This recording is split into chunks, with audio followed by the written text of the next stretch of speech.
live and direct here at Glamour Hotel, Maguru. And guess what? I have the popular Kabiesi with me here. Let's hear one for him. That's all you have. Kí lorúkọ yín sir? Olóyè Adéyínká Kabiru Adéwọlú. So going must Kabiesi Owuro. Okay sir, ẹjọ́ ta ló lórí láyà láti gbé yín kúrò ní comfort zone tó ti gbé yín wá sí bíbá ìlú. Ọ̀pẹ ní Ṣọlá náà bàbá wa sọ.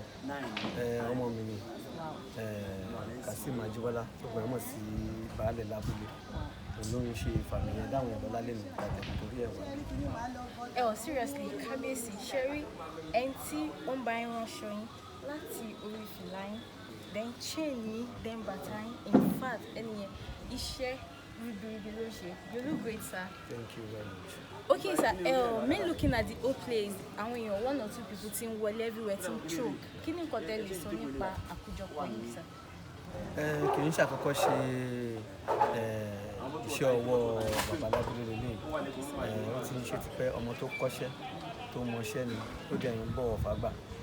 Kò jọ mí lójú pé àwọn èèyàn ti ń wọlé ìgbà tí bá wọn fi di ilẹ̀ ṣóńsìn náà rí iṣẹ́ tó láwọn máa ṣe rárá ń bíbá tí èèyàn bá ti dá tí ó ń bọ̀wọ̀ fágbà tó ń kó èèyàn mọ́ra èèyàn níṣẹ́ aláìwàsí tó bá ti ń ṣe nǹkan dáadáa ló máa ṣẹlẹ̀ nílé yìí.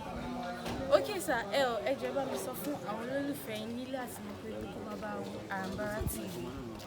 Òun lẹ ti gbọ́ yẹn o, ẹ̀yin tèmi nílé lóko àti gbogbo ibi tí ẹ ti ń wo ARANBARA TV tiwantiwa ni kẹ́ máa wò lọ́pọ̀ ọgbà.